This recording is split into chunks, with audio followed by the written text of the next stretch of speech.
Welcome into the Cowboys Report. I am your host, Tom Downey. We got grades for you from that Vikings loss. The Cowboys, they just didn't look very good overall.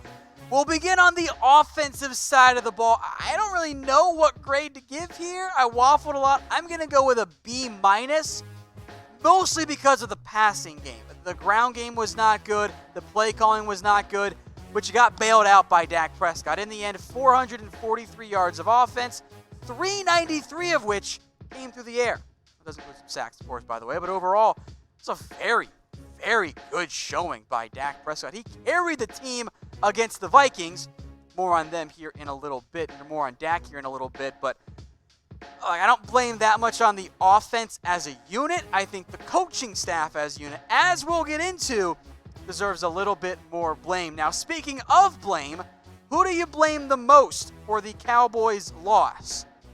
I think you got to start with the coaching staff, Jason Garrett / Kellen Moore in particular. More on them coming up in a little bit. Before that, we get to the defense here. Pretty underwhelmed by them as well. They got to stop late. 2 stops, so I'll give them credit there. I'm going to give them a D. Once again, the Cowboys defense, the end result looks okay. 28 points allowed, 364 total yards, but they couldn't stop tight ends. They missed so many tackles, I don't have the hands and digits to count, I think.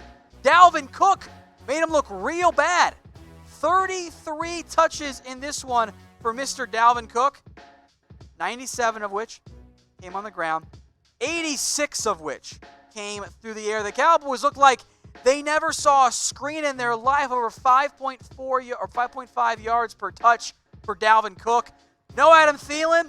Kyle Rudolph had 2 touchdowns and an extra point, or a 2-point try. It was a bad showing by the Cowboys defense. I was very disappointed, especially by that start. All right, special teams. I'm going to go with a D again. You miss a field goal. 57 yards, I know, but it's a disappointment for Brett Maher. Tavon Austin probably should have ran that punt out, because if you're not going to set up a return and you're not going to go for the block, then what are you doing on that late fourth quarter punt? I don't really know what the end game is there for the Cowboys on the special teams. It continues to be a disappointment. Now, reminder, folks, you might want to boycott the Cowboys, but you should not boycott the Cowboys Report. We will keep you updated on all things Jason Garrett. There's a hot board coaching candidate list already on the channel. We got grades. We'll have news, rumors, film studies, and highlights. Hopefully more wins for the Cowboys there. So go subscribe. That link is below. Let's get to 50K. Make everyone clear, hey, this is America's team. I have one of the biggest channels out there. It's not that the Raiders and Niners catch us at all. YouTube.com/Dallas Cowboys Report. All right, some positives here. How about Dak Prescott? This is an A. Dak was absolutely incredible in this game. If you think Dak was bad, you're just an idiot. I mean, there's no way about it. 28 of 46, 397 yards, damn near 400. Got hit a ton in this matchup, 3 touchdowns, and was pretty much flawless on 3rd and long. Dak bailed out the Cowboys. The only interception was on a Hail Mary to end the game, because Dak's had some really bad luck on Hail Marys this year. So great Dak against Minnesota. This is an easy A. If you're not giving him an A, I just don't know what game you're watching at this point. Dak was incredible. He bailed out the Cowboys. Dallas, in the end, wasted one of Prescott's best games ever. That's how good he was. Put in bad situation after bad situation and made tons of plays for the Cowboys, but he couldn't quite make all of them because the coaching staff failed him. More on them in a second. All right, Amari Cooper. Hey, he was awesome as well. Cooper gets an A from me in this one. I was very impressed by the showing from Amari Cooper. Balled out. I mean, it's also weird you didn't go to Cooper to end the game because you had a 4th down try. 11 catches, 147, no drops, 1 touchdown. Cooper was a damn magician along the sidelines tonight. He was awesome. No Trey Waynes. Cooper feasted. So too did Randall Cobb, 6 for 106. No touchdowns called back by iffy penalties this time around. Hey, Michael Gallup also had himself a strong showing. 4 for 76 yards. The Cowboys' passing attack was impressive in this one. Very pleased by that for the Cowboys. Those three stepped up. Witten, not so much. With the Cowboys, that passing attack was worthy of an A despite the coaching staff not setting them up for success. You guys want this A custom fitted jacket like I'm wearing right now? Got my name on it and everything from Kashiyama. Go follow them on Instagram at Kashiyama Tailors. Next week, after Cowboys Lions, we will give away a custom fitted sports jacket from Kashiyama. All you got to do to be eligible to win is just follow them on Instagram. It's at Kashiyama Tailors. All right, the offensive line and Zeke. Terrible. They get an F in this one. Dak got hit a lot. The run game offensive line chemistry looked off the entire time. And Zeke didn't play well. His long was 6. That's it. 20 for 47. The Cowboys, they never had a first down rushing in this game. Long is 6, about 2.4 yards per carry. Why are you trying to force Zeke? If it's not there, move on. I know you're paying him a lot of money, but who cares? Dak's balling out, and you're running the ball twice in the red zone for no damn reason. Disaster. And in the end, I put the blame on Jason Garrett. Jason Garrett gets the vast majority of this blame for me.